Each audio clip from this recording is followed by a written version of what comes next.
All right, so let's talk Monday Night Raw. The show starts off with Kurt Angle announcing Brock Lesnar's opponent as a result of that match between Braun and Kane last week that didn't have a decisive winner. So Braun comes out to interrupt and says, "You should pick me."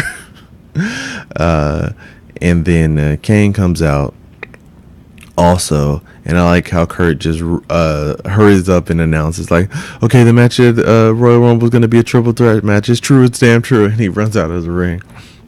I like that. That was funny. So there's that announcement. The first match on the show was Seth Rollins versus Jason Jordan.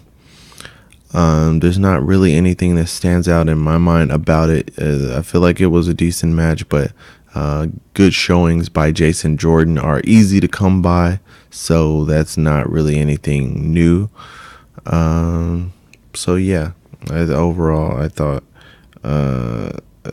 it was just another decent outing for Jason Jordan. Seth Rollins ends up winning though.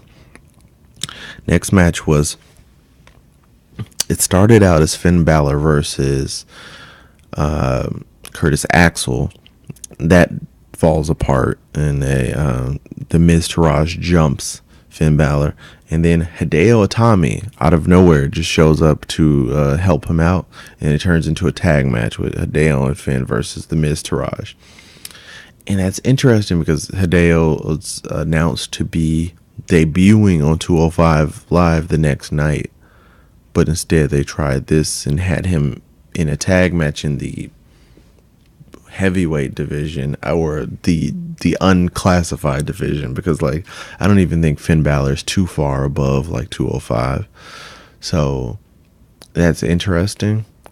I'm hoping they are more like I hope more of these opportunities come up, not just for Hideo but for like the rest of the cruiserweights in general. To see them outside of this small little box of 205 Live would be interesting, because I feel like we're being kind of they're being segregated, and we're losing out on some potential interesting matchups, because people always make the point online of like, Seth Rollins does all the stuff that the cruiserweights do, and he does power moves, so it's kind of weird to have them as their own little classification when like other people on the roster do the same stuff.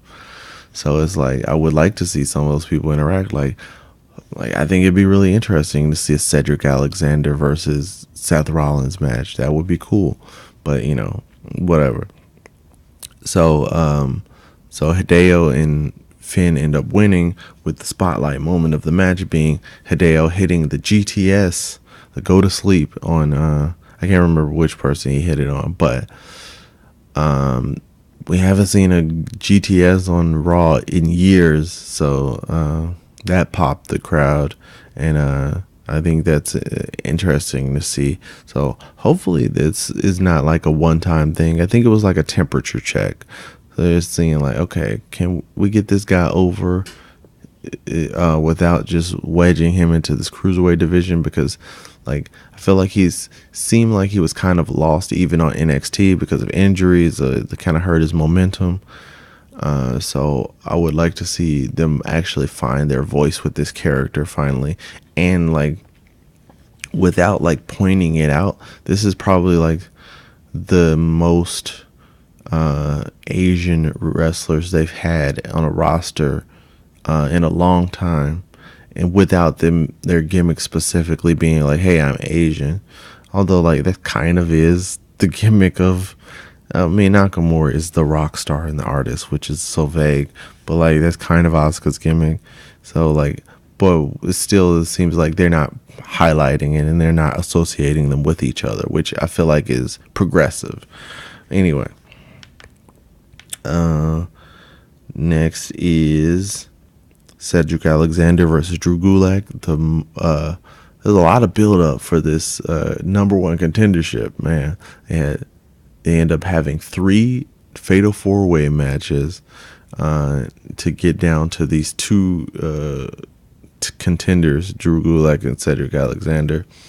So Gulak is distracted in this match because Enzo, who was at ringside doing commentary, gets I guess he gets a text from Nia Jax, which kind of brings back bad memories of people getting texts in the arena. Makes me think of Kevin Nash with the whole CM Punk thing, where it ends up Kevin Nash texted himself, apparently. Okay, whatever. But yeah, so Gulak gets distracted and Cedric Alexander wins. So he is the number one contender. So good. Hope he beats. Asuka took on Alicia Fox and beat her. I don't really remember much about this match. The next match was The Bar featuring Samoa Joe taking on Dean Ambrose, Seth Rollins, and Jason Jordan. Jason Jordan's second outing on the show. It was interesting that they were playing up the fact that Seth Rollins was dealing with injuries that he suffered in his match with Jason Jordan, which I thought that was kind of interesting to have the two guys who just wrestled each other previously in the show end up tagging together later on. So that was different. And I think that kind of led into the finish there. Also, they played up an injury angle with Dean Ambrose actually suffering an arm injury because of Seth Rollins like diving out onto everybody on the outside. So I thought there's a lot of like, it wasn't like leading to anything, I don't think, but it was a lot of interplay of like referencing like the fact that these guys who were on a team together keep injuring each other. So that was an interesting little meta story, or I mean it's just a little side story to the match. So The Bar and Sheamus end up winning this match, so there you go. There was two promos. I can't remember when the Bray Wyatt promo occurred, but they did the Bray Wyatt and Woken Matt Hardy promos, but they were actually separate this time. So Bray talks about the fact that he doesn't understand what people like about this Woken Matt Hardy character, and I don't understand it either because it's kind of wearing thin on me already. So Matt does his segment with the chessboard. He knocks the pieces off the board and says he's going to delete Bray Wyatt. I don't really know where they're going with this. I don't know if they know where they're going with this. I'm assuming it's leading to some version of the final deletion. But, you know, we're still working our way there. I don't think they're going to have anything set up for the Royal Rumble, although that's where you would expect they will lead to is their next pay-per-view, but I don't know. It's not. They don't really have a defined point that they're pointing out. The Revival is back. They took on Heath Slater and Rhino. They win. And after the match, Kurt has a little segment backstage with Heath and Rhino. He's like, hey guys, we got to start thinking about the new year, and you might want to start winning because we might have to reconsider some things. And I was just thinking, like, you haven't used these guys since you brought them over in the Superstar Shakeup, and then you're like, they have like their first match in months, it seems like, and you instantly threaten them after one loss. Like, you know what, I might get rid of you guys. Like, why did you bring them over anyway? I guess it's a shakeup. Maybe they didn't have control over it, but it's still like weird to I don't know. I mean, I would not care if Slater and Rhino disappeared or ended up back on SmackDown. They were the first SmackDown Tag Champions, then went on to be a complete non-factor on SmackDown and then on Raw. So whatever. Elias declared he's going to be in the 2018 Royal Rumble match. He tries to do a song. He gets interrupted by Sasha Banks, and then Mickie James, and then Bayley. And he eventually leaves the ring. The Absolution comes out. They brawl. I think they beat down the three women who are in the ring. Nia Jax comes out to get herself a piece. She has some good offense. She does a double Samoan drop to Mandy and Sonya, and then they end up getting the upper hand later. Then the entire women's division comes out once again. They're all brawling, but then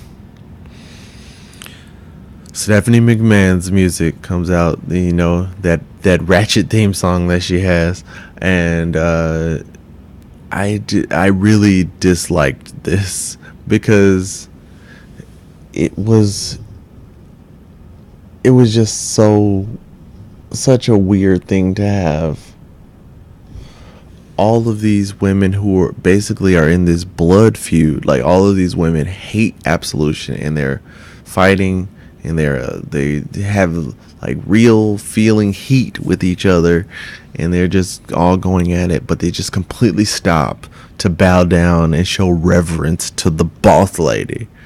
Sister Boss is in the arena, and she's everything takes a backseat to whatever she has to say. So I just didn't like the fact that they all completely stopped, because like, you just think about real life, like even if there were just two people on the street just fighting each other for like, they have just some blood feud, you don't know what it's for, but they just like brawling, and if the president just walks up, they wouldn't immediately stop, maybe after a while, but it's just like instantly it's like, oh, straighten up, okay, hey, I'm sorry. So it's just like that was dumb, especially for Absolution, because they're these outlaw characters who don't care about anything. They should be like ready to beat up Stephanie, but they just like, oh, we gotta get in line. So whatever. So Stephanie talks about all the accomplishments that the women have made throughout this time of the women's revolution, the evolution, and then talking about the first match ever in Dubai, and talking about all these accomplishments that the women have made. And she said, let's turn it up a notch. And then she announces that they're going to have the first ever women's Royal Rumble. So I'm excited for this. I feel like this announcement was the highlight of the show. Because like, it's the first time they've legitimately had enough women that this was even a possibility, because in the past they've only had just like a handful of women on the entire roster.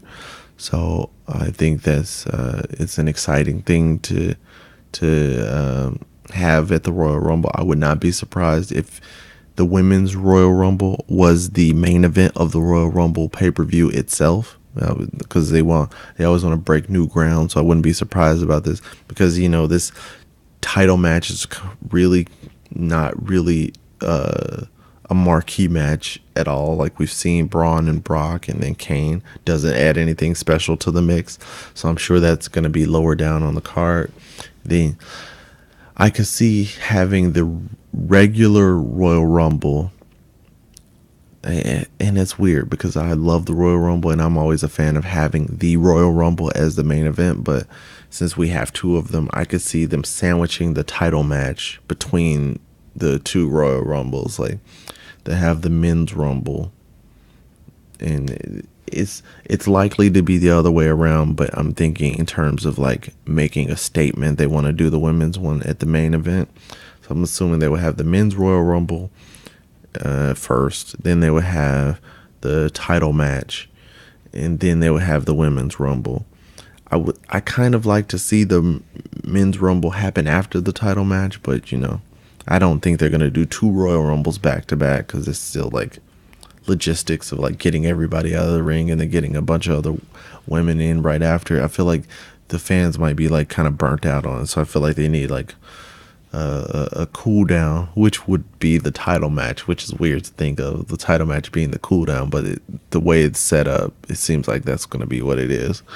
But yeah, I'm excited. I feel like barring Absolution, 2/3 of Absolution, and the entire Riot Squad, most of these women all have like defined characters and personalities where people will be rooting for many different options for the winner.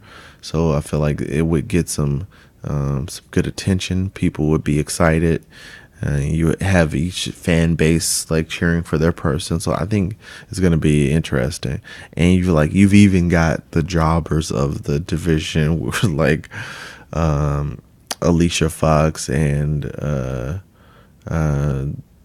new member of Titus Worldwide, Miss Statistician herself. You even have people like that who can be like the throwaway people. So I think that it's going to be interesting. So I'm excited for that. That was really the standout moment of Raw, was that announcement, and it was literally the end of the show. It's like, if there's any time for a yes chant, this is right now. It's weird that was like, that's where it ended. But it was the most noteworthy part of the show, so it makes sense. Anyway, yeah. So overall, I thought it was an average episode of Raw. The announcement was the most exciting part. So yeah, that's it. Let me know what you thought of the show in the comments below. If you liked my video, give it a thumbs up and subscribe if you're not subscribed already. Thanks for watching, and that's all you get for today.